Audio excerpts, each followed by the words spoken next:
there Yep. that you come forward.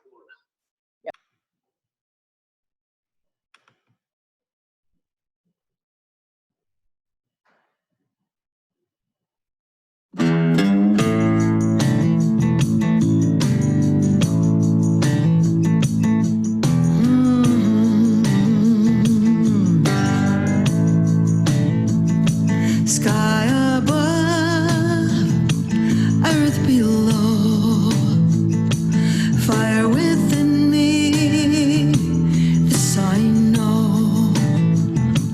Wind and water, sand and time, live and breathe and beat this heart of mine. Live and breathe and beat this heart of mine. The stones beneath our feet hold the memories. The stars light our way through the dark. The greening of the leaves, the stirring of the breeze. The river's song reminds us who we are. Sky above and earth below, fire within me, this I know. Wind and water, sand and time, live and breathe and beat this heart of mine. Live and breathe and beat this heart of mine. Can we walk the city's canyons when the moon is on the rise? Can we let our native kindness shine through? Will we recognize the stranger, see the light behind the eyes? Let the beauty of our hearts be what we do.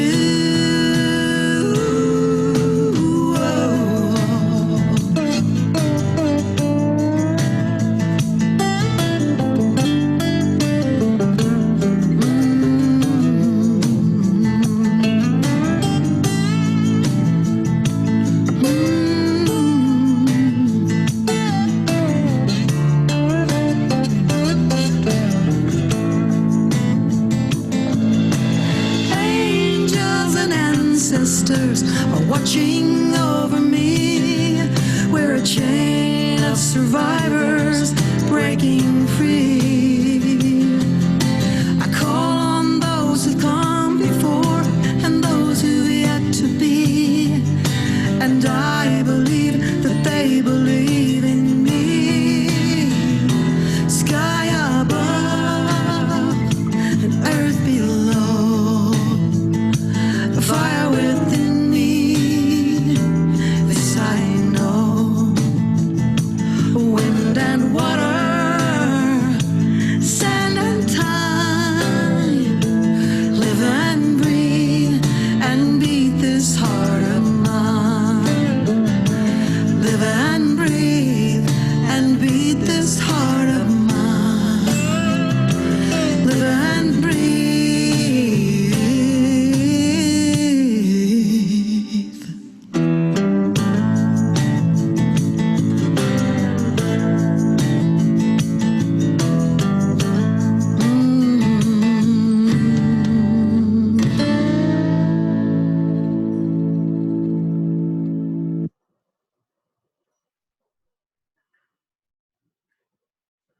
Good evening. That looks like all the people that we have in the waiting room right now.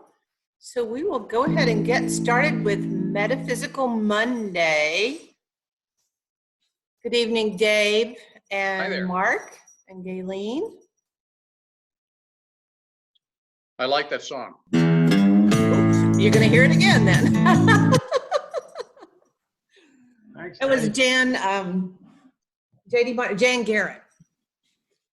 Oh, okay. So tonight we're talking about the 3 phases of mind, and I thought it goes really well with the conversation we've been having on Wednesdays about the Ho'oponopono prayer, because it helps us to understand what he's talking about when he's talking about cleaning.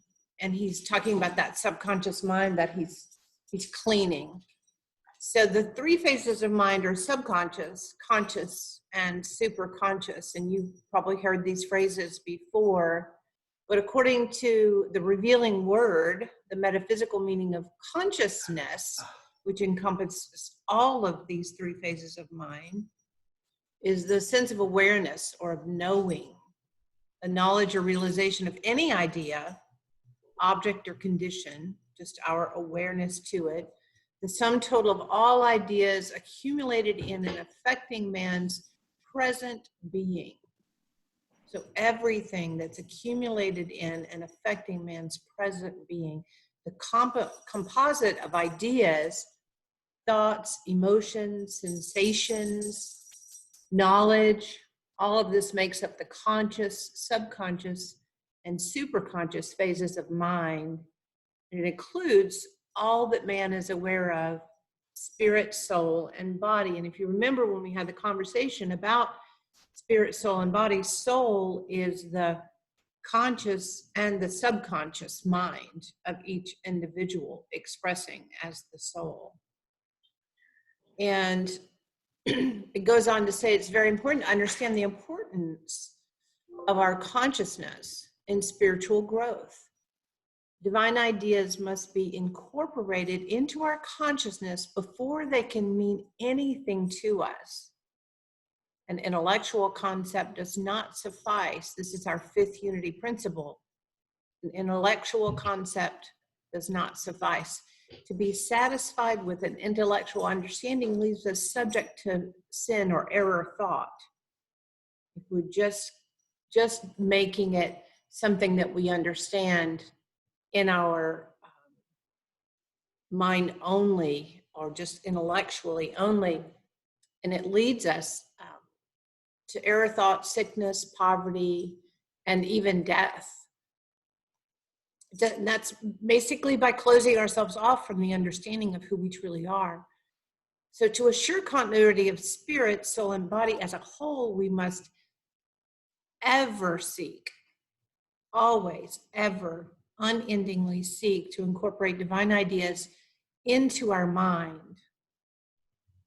So that's why we have the three phases of mind. If we understand it, we're integrating and incorporating those divine ideas into our conscious mind as a consciousness of eternal life places one in the stream of life that never fails. So we're conscious. We have a consciousness of the fact that there is eternal life, that we are actually eternal.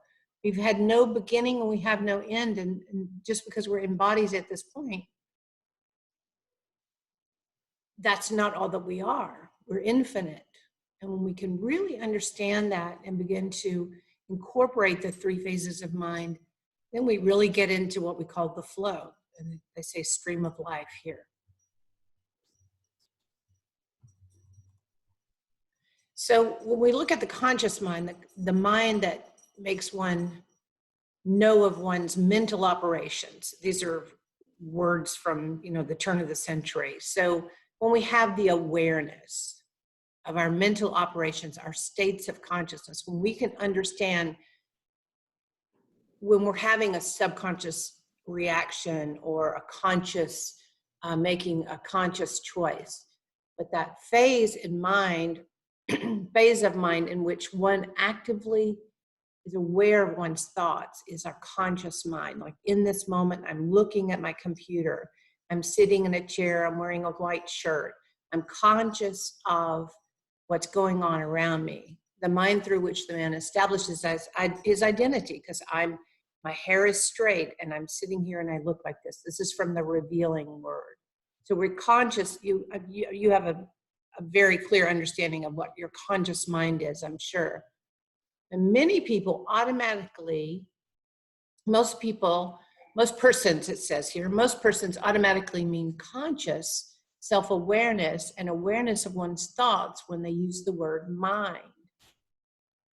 Our sense of I am is usually centered on the level of the mind, this level of our mind, this conscious. When we think of mind, we're usually thinking What are my thoughts right now? It takes a little or no effort to maintain this because that's where we are. We're present in it.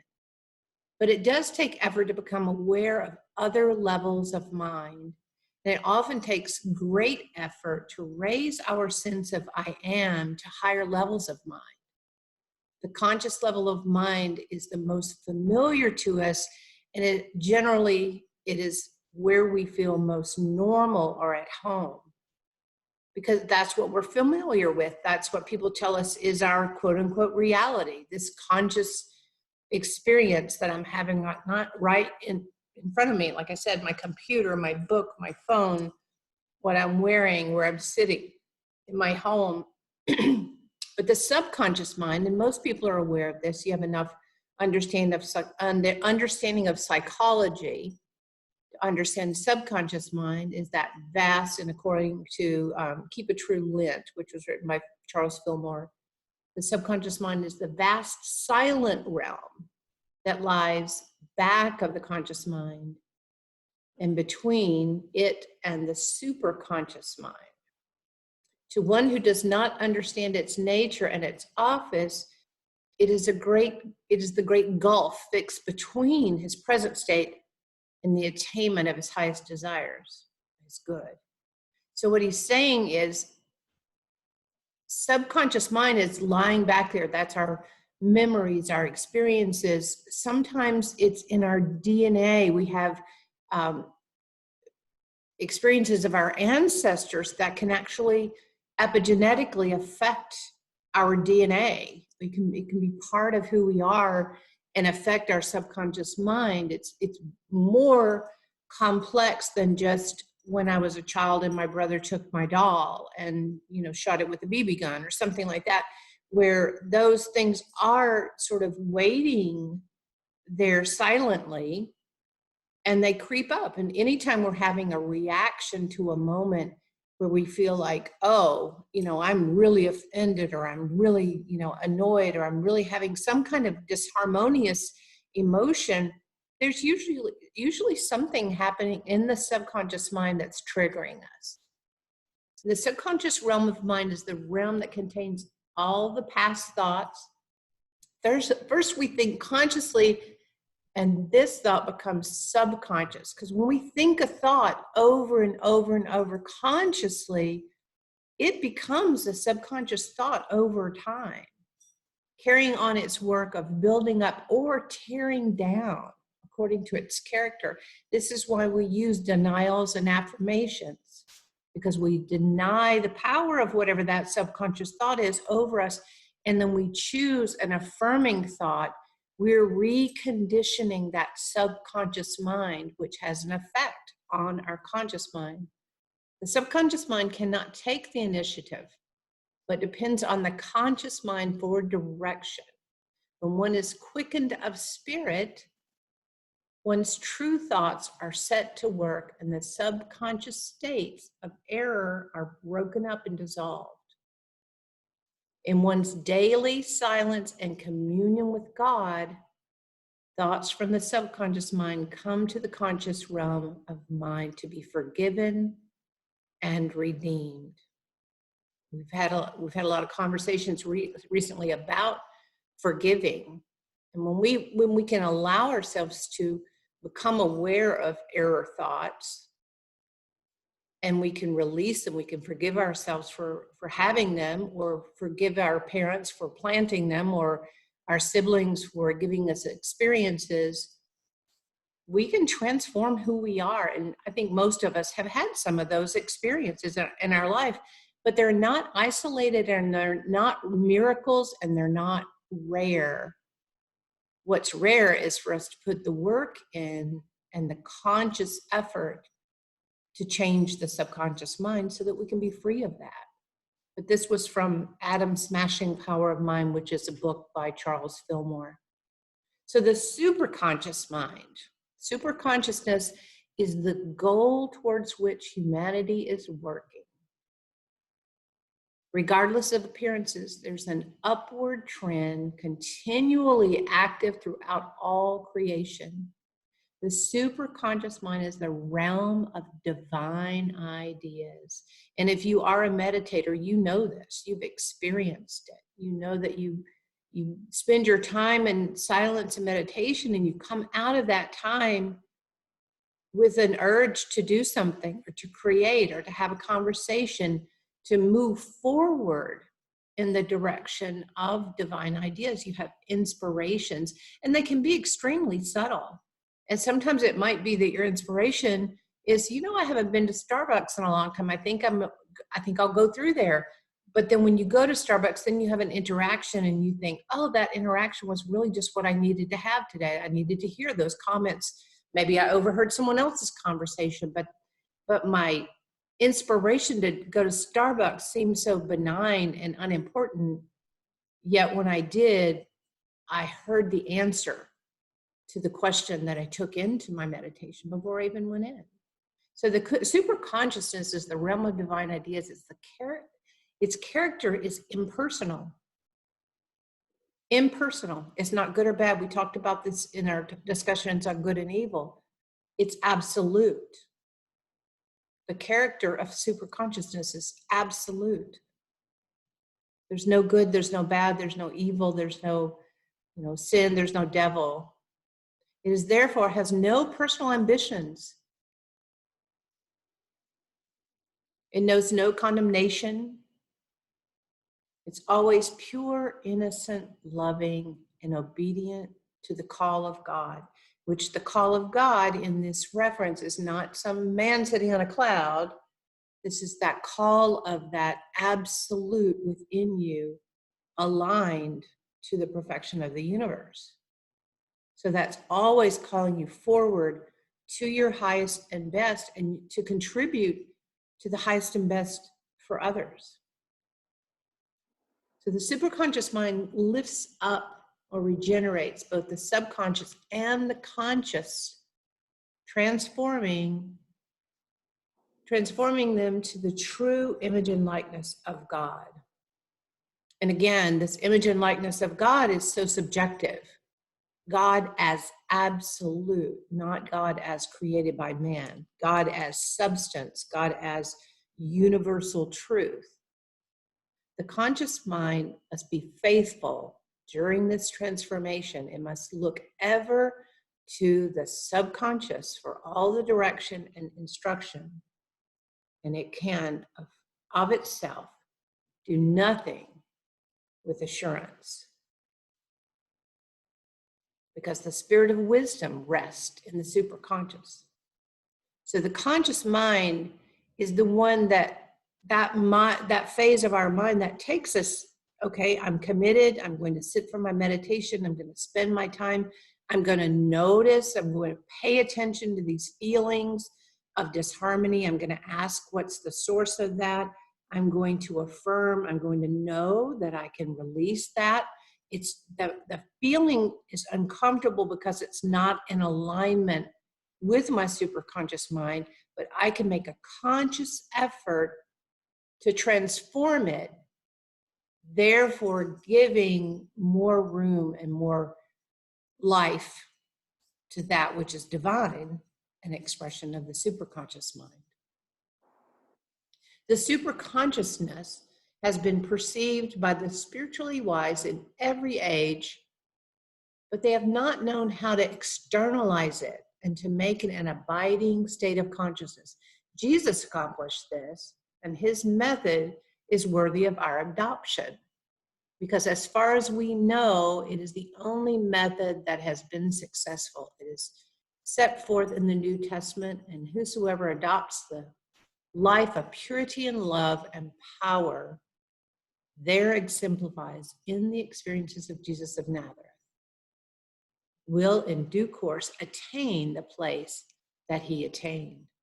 So when we keep our conscious mind focused on purity of our heart and love and the power of the infinite, that understanding that there's only absolute, and the absolute expresses as good for all, then we can get to that state. We may get to it moment by moment, and then fall out of it, get back to it and fall out of it, because we're human beings. But the more consistently we come back to knowing that we can make that choice just as Jesus did, because he told us we could. That was his whole teaching. These things and even more so shall you do. Then over time we become more in alignment on a consistent basis, and we live from that. But it takes all three phases of mind to get us there, because we have to be consciously aware of what that desire is. We have to allow for the subconscious to express, and we have to look to the superconscious as our expression of this state, this desire. This is all accomplished through the externalization of superconsciousness, which is the omnipresent and the ever ready to manifest itself through us, and just as it did through Jesus. Let the Christ be formed in you, is the quote. This is also from Adam's Passion, Power of Mind. So that concludes our presentation on three phases of mind. And now we will move to our discussion phase when I stop sharing. Hello. Was that a little bit of a fire hose experience for you? I kind of just put it all out there. I'm looking for the unmute everyone. Okay, I'm unmuting everyone so you can say hello. Hello. Hello. Hello. Hello. I hear you. You don't hear me. I hear you, Rocio. Okay. Yes. And now we see Patsy. And Mark and Gayleen are giving us a beautiful image. Hi, Hetty. Hi, Dave. Hi. So those are the three phases of mind. And I'm sure you've all had experiences with all of them. Oh, yeah. You're meditators. So you definitely know the superconscious mind.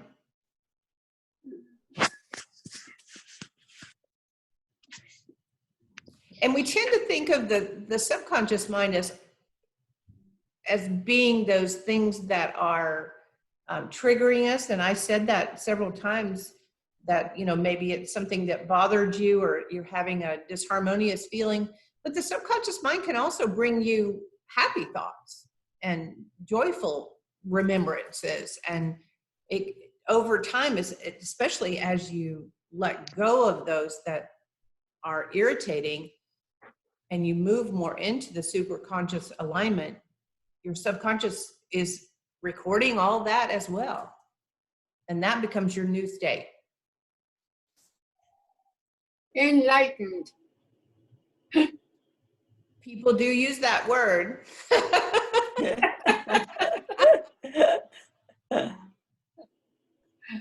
I'm frustrating because over here I don't see you. I just see myself, and I'm waiting and waiting. There's that little thing, and there's nothing I can do. Oh, well, do you see up in the far right corner, it says speaker view or gallery view? No. If you move your arrow up in the far right corner of your screen. No, don't take any more time, because I've tried it all. It's a video preview. That's what it's giving me. So it's just my face and a dot in a square in the middle that says waiting, waiting, waiting. That's what I've been doing. Hearing you and waiting, waiting, waiting. Okay. Well, And that's fine. That's fine too. Yeah. Yes, I can hear you guys. And you Well, can, everybody looks marvelous. And All right. Gayleen is in the frame with Mark. And Hetty has her earphones on, as you usually see Yeah. her. Dave is on. Dave, are you on a porch? Is that where you usually sit outside? You look Well, like I'm not outside, but I'm looking at a bank of windows, so the outside Okay. is right there. Yeah, the light is really good on you, so that's why I assumed you were maybe outside. I'm sorry to miss that, Dave. So, any comments about The 3 phases of mind? I love it. I mean, it clarifies, it puts it more into the mind. It is like, yes, I'm aware of that, and we keep working at it, and I'm sure we will succeed at the end.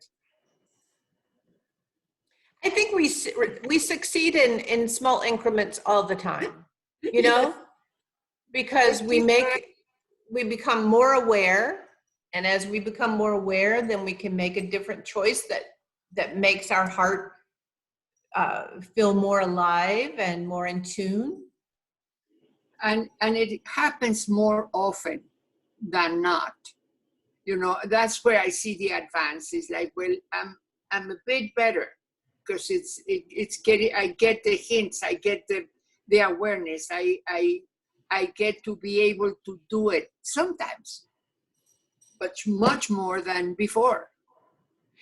I think that's a really good point, Rocio, because I think the more that we acknowledge how divine guidance is coming to us, and how our mind, how aware we can be of our mind, the more and more we receive that guidance. When we realize it's the small thing, we were looking for a bolt of lightning, and we got a butterfly. And so once we start saying, oh, it was the butterfly, and it was subtle, yet that guidance was still there.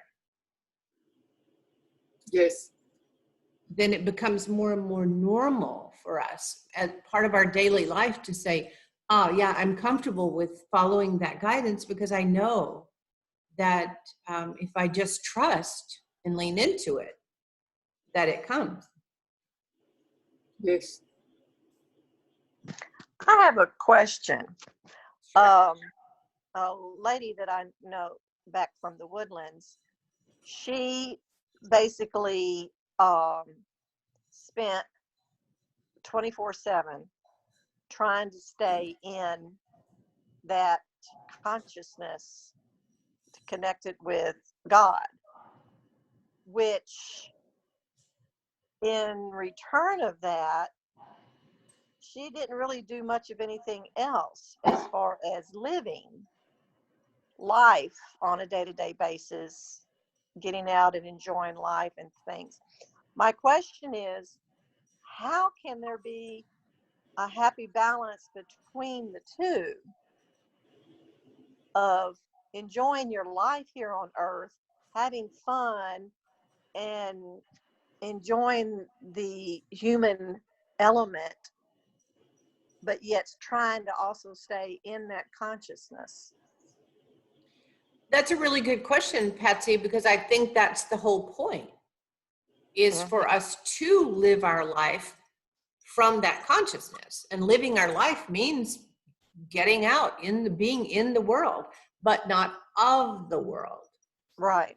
So when we're in the world but not of the world, we're present with what's happening. We see, we hear, we take in from all our senses, we listen to the words people say, but we're not coming back at it from that subconscious trigger. We can be aware, but you don't have to seclude yourself. I think there's that idea sometimes people have that, to move towards that state of greater understanding, you have to go like Mary Reed did and spend 8 years in the Himalayas at a nunnery. I don't think that's necessary. I think if you make a commitment and you do your work daily, you've all had this experience. When you say you're too busy and you don't spend time in meditation and you don't spend time praying for others and extending yourself and volunteering and giving of your resources and your time and all those things that engage you in the world, then you lose the connection. You have to take it from the intellect into your life. That's the point of it. But I do believe that sometimes people who want to live a monastic life, sometimes it's to get to a certain level of awareness, and sometimes it could possibly be avoidance. It just depends. But that's for them to figure out, and not for you, because you live your life from that, and let them live it the way they need to, and that's where they are. And well, I know when I get centered and readjust myself, it does help me in my day-to-day life much better. And it doesn't take me that long to recenter myself if I continuously work from that on a daily basis. And if I forget and I don't meditate or do any of my practices, then yeah, I can get way off track and forget and go back to the way I was many years ago, and forgetting all the things that I've taught myself. yeah, I think that happens to all of us. We might, because we're human beings, we have free will. We can choose. What do you do when you wake up? Do you grumble and complain and focus on what you don't have? Or do you write some gratitudes and, express your gratitude and appreciation? And, I like to wake up and if I don't feel that when I wake up, typically if you've primed yourself before you go to sleep with gratitude and appreciation, that's typically going to be your state that you'll wake up in, or more closely aligned to that. And if you wake up that way, that's a great time to move into your meditation time. But if you wake up and you're not there, then you can prime yourself and get back to that, especially when you've been there, what it feels like, so you can get back to it. Yeah. And that's the beauty of it. Go ahead. I think as human beings, sometimes, breaking it down in this sort of psychological terms of subconscious, conscious, and superconscious, sometimes we want to, like last week when we were having the whole Ho'oponopono discussion, and Dr. Hewlin was just saying, I'm just clearing, I'm responsible, I'm clearing on it, I'm clearing. And people seem to be a little frustrated with like, well, what does he mean? And this is what he was talking about, is he was clearing all of that subconscious, which can be from our own experience, from the world, the collective consciousness. We can be influenced by so many different things. But with that simple prayer, he's just clearing to where he gets back to feeling in alignment. Yeah. And he knows that intuitively by his feeling nature, not by the intellect. Well, I can definitely feel when I'm out of it and when I need to get recentered back in, for sure. I'm unmuting you, Cecile, so that you can speak up when you want to. Well, it's not letting me unmute you. You can unmute yourself. Yeah, we have all the mics on. Hi. Hi. Glad you joined. Hello. We're talking about the 3 phases of mind. I just did a little presentation on conscious, subconscious, and superconscious. So we're just talking about the integration of those 3 phases of mind and the expression of the superconscious mind. Awesome. I'm in to immigrate. Who else has some thoughts? I was picking up from Patsy's thought about she definitely knows when she is off. And it was the thing, what, for me, I would invite myself or Patty to think first about, I am really in touch with when I'm high, so to speak, when I'm in the superconscious, because we tend to focus on the, oh, my right hip is tight, How about your left hip? Oh, no, that's wonderful. Okay, so why don't we focus on the left hip instead of the right hip that's tight? I don't know if I'm expressing it correctly, but Absolutely. yes. Yeah, 100%. That's right. Because our thoughts are creative. And that creative energy of the superconscious mind is responding to our thoughts. And neither is good or bad, but I mean, it just, I don't know. But what we put our attention on expands. That's it. That's just metaphysical truth, right? We Yes. know that. Yes. Intention, attention, manifestation. Oh my gosh. That was my little puppy knocking. Oh my gosh. I love you guys. My sister just had her baby. I gotta go. Love you. Bye. You go ahead. I just got to give her a little comfort. She scared herself to death.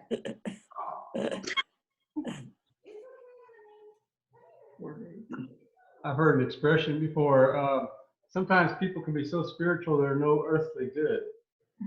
You know, the kind of person that's just like they're just like holier than thou, I guess, or so it's not. Yeah, something that's what I was talking about with that lady that I knew back in the Woodlands is, you know, that was all her focus. 24 hours a day, that was all her focus was. So you really could not interact with her in a day-to-day regular lifestyle. So yeah, that's why it always bothered me that, is that the way you really want to live? That's supposed to be a goal that I'm aiming for.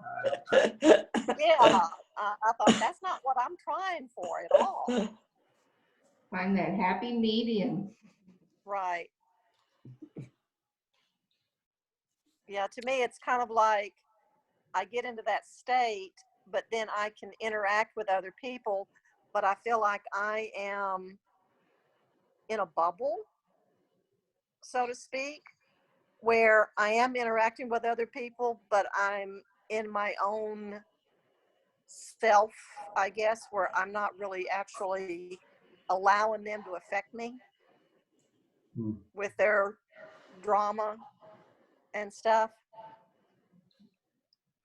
I think when you're more aligned with your infinite nature, you're not allowing or disallowing, you're just being Right. from your state. And your state is aligned with the divine, so it doesn't affect us much. Yeah. You can just be aware and let it be.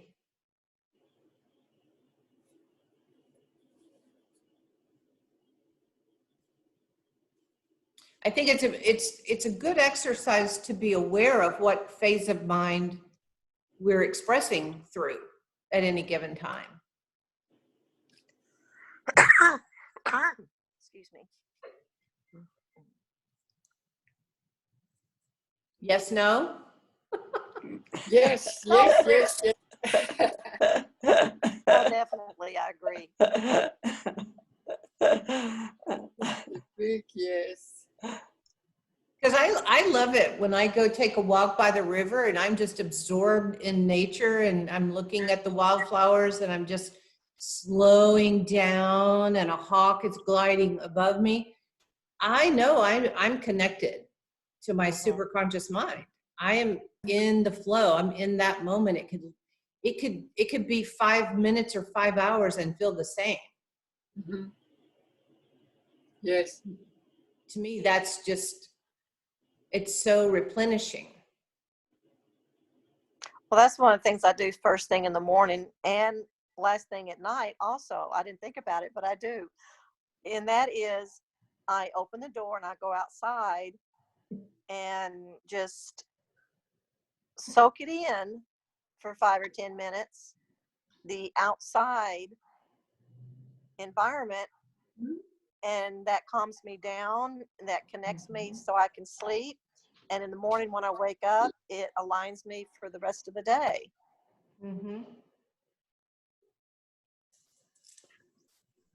I think that's very, it's a good awareness to have, that you have that tool. right on the other side of the door. Yeah. Mhm. And don't you love it in the morning when all the birds are waking up and they're just so noisy and Oh, yeah. they're so excited about the morning? It makes me excited because they're so excited. You know, I'm just getting into it. I'm just like, oh, wow. You know, I wonder what's on their mind. What are they thinking? What are their calls communicating? It just really puts me in the right place. Yeah. They're thinking about getting fed. They're like, oh, the Joneses filled their feeder last night. Everybody come over here. Oh, excuse me. They passed the word where the beater is. Yeah.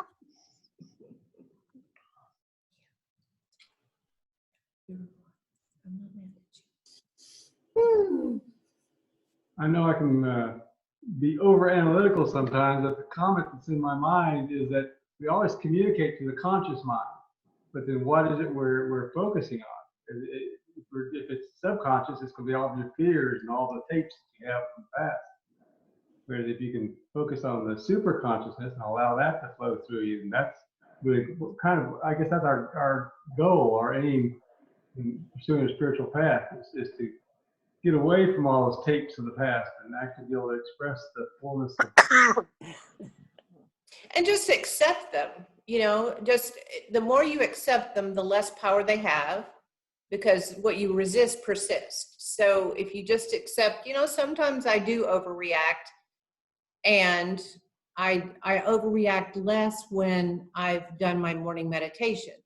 So it's just an awareness that as a human being, I have the conscious mind. I have the conscious mind that gives me that free will, that choice of, do I sit in my meditation first thing in the morning, or do I run around and do something else?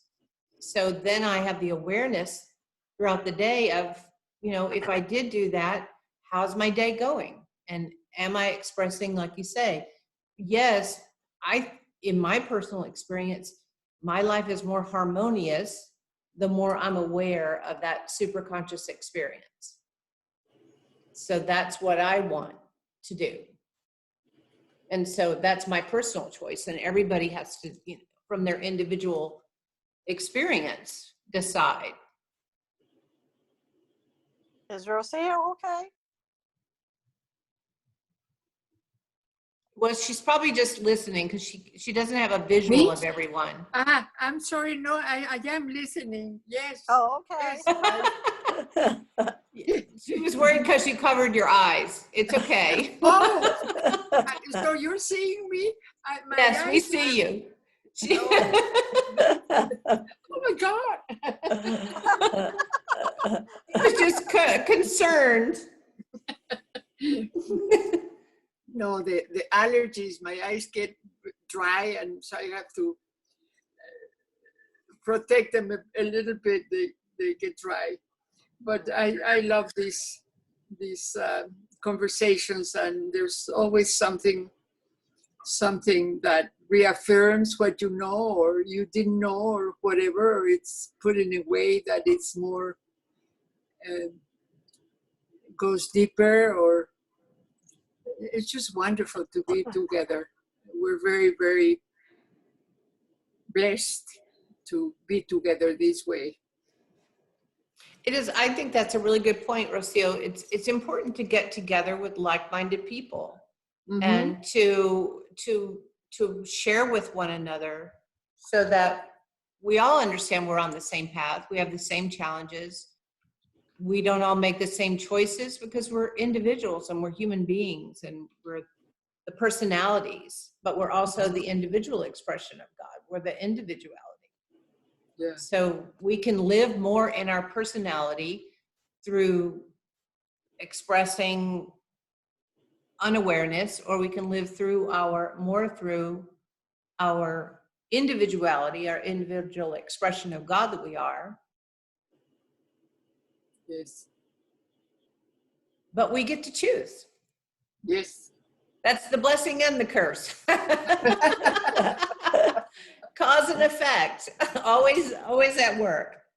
You know, we had a big get together in Toronto 30 years ago with the guru, but we had our teacher said, suffering is optional.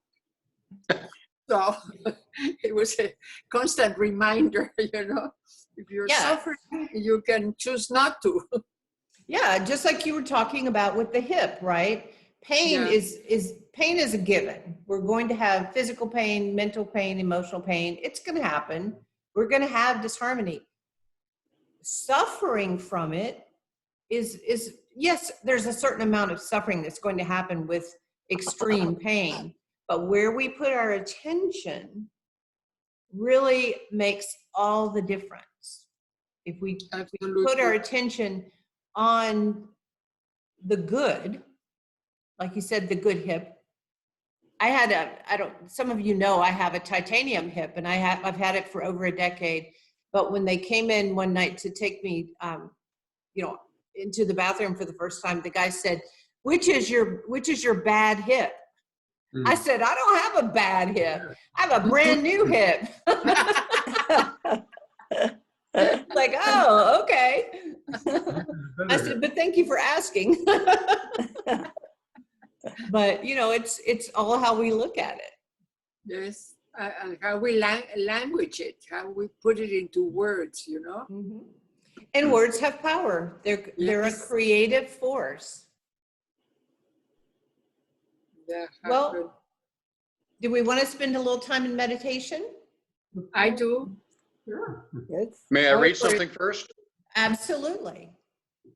You remember you and I were kind of going around in circles about the Ho'oponopono last time? I was trying to get somewhere and you were going somewhere else. And I've done some research, and I finally found a quote by the doctor, which answers my questions. Oh, So good. may I read them real quickly? Yes. He says, I operate my life and my relationships according to the following insights. Number one, the physical universe is an actualization of my thoughts. Number two, if my thoughts are cancerous, they create a cancerous physical reality. Number three, if my thoughts are perfect, they create a physical reality brimming with love. Number four, I am 100% responsible for creating my physical universe the way it is. Number five, I am 100% responsible for correcting the cancerous thoughts that create a diseased reality. And number six,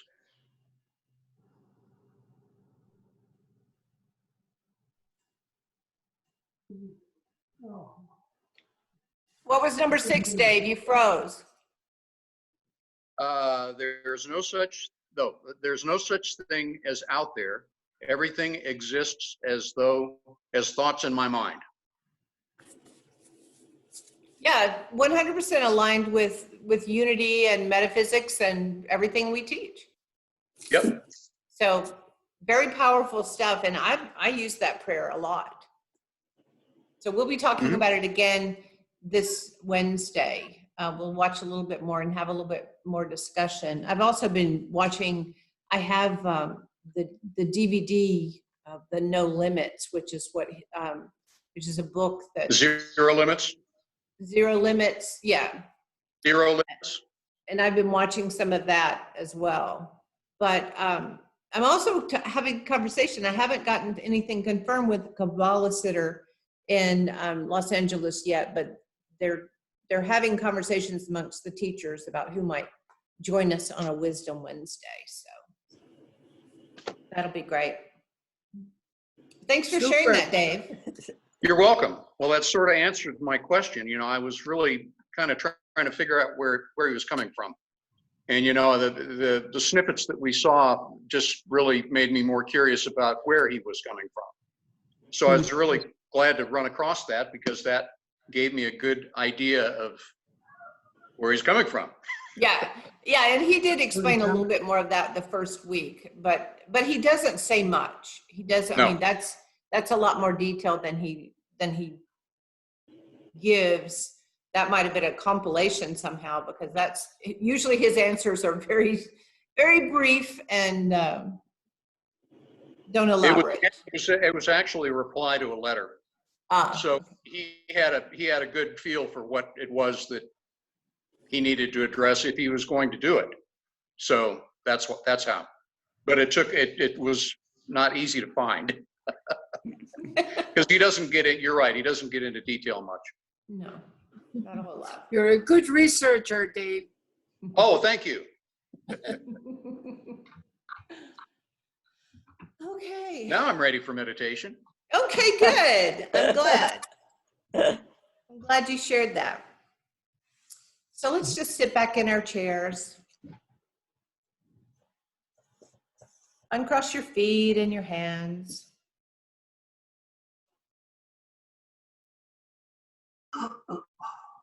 Maybe lift your shoulders up and pull them back and drop them down. Just opening up the heart center.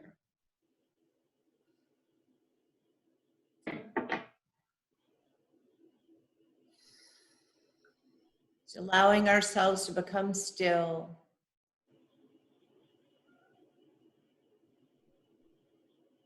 Just pay attention to how the chair is supporting your body.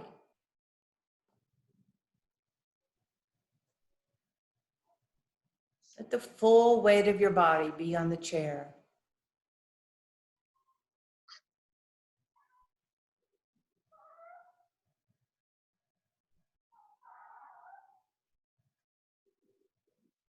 Bring your attention to your breath. Just focus on the way it's entering and exiting through your nostrils.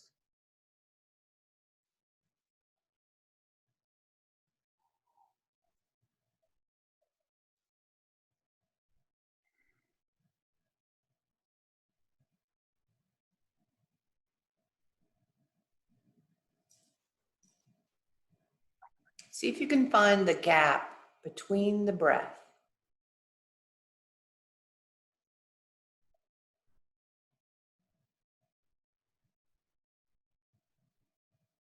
Not holding the breath.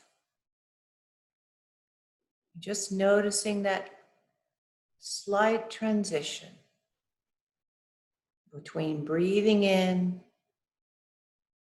and breathing out.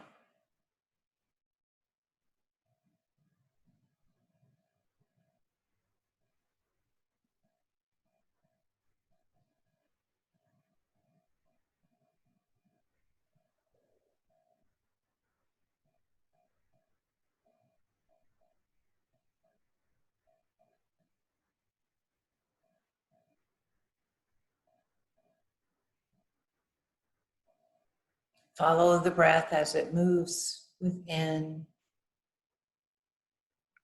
And give your attention to whatever part of the body is rising and falling.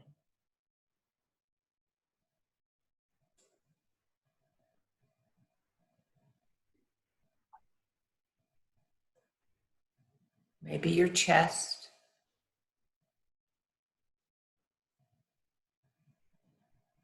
Maybe your belly.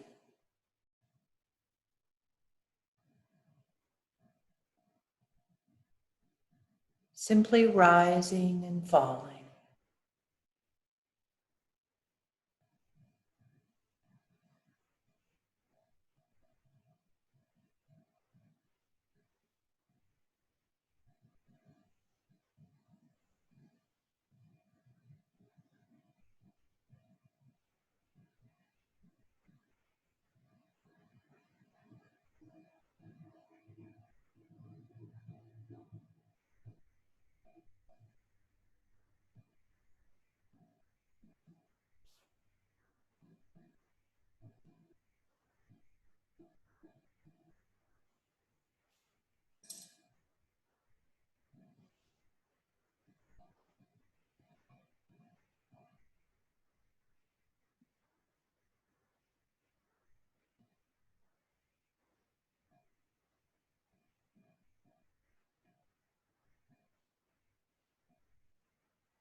Bringing our attention to the breath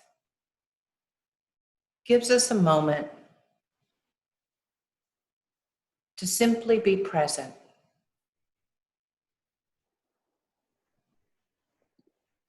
to become aware.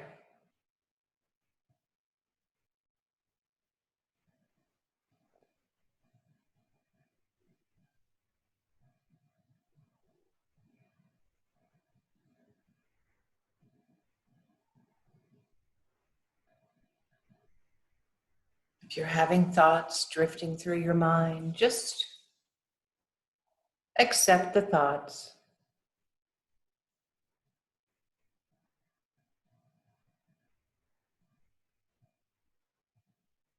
Be present.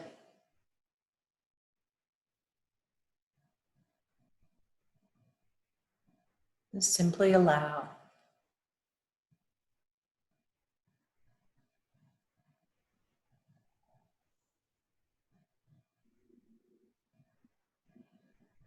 If you're having feelings arise, simply accept the feelings.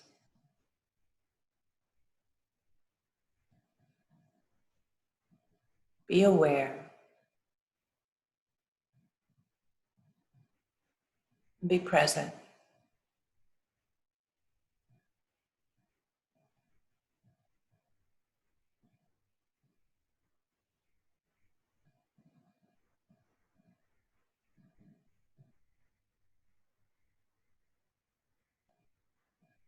If you're noticing physical sensation in your body,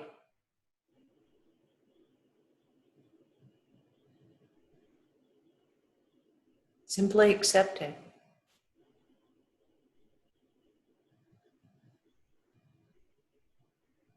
Be aware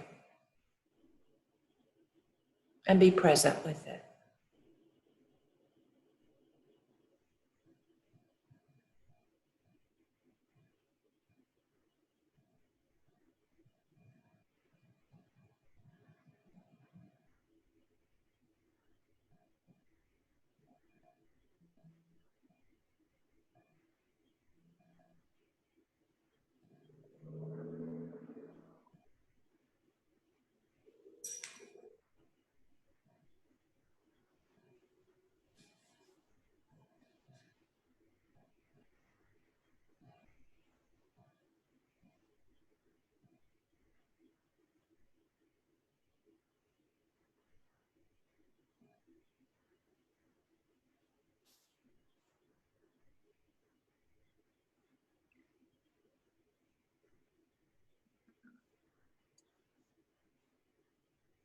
As we accept the sensations in our body,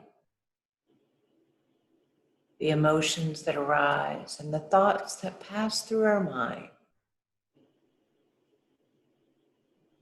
we become at peace with what is.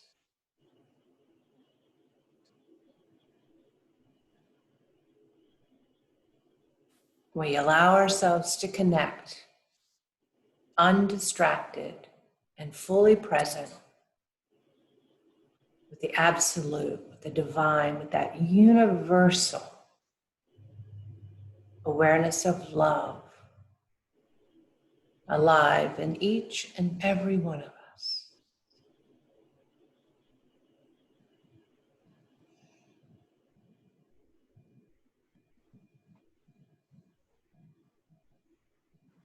And together, let's take a deep breath in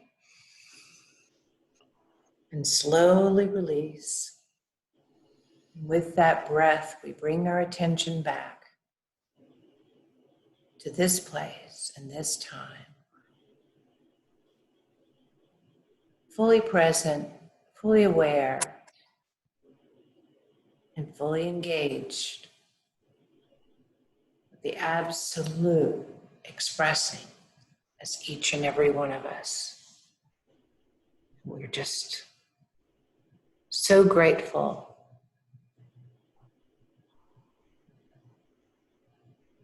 We simply say, thank you. Thank you. Thank you. And so it is.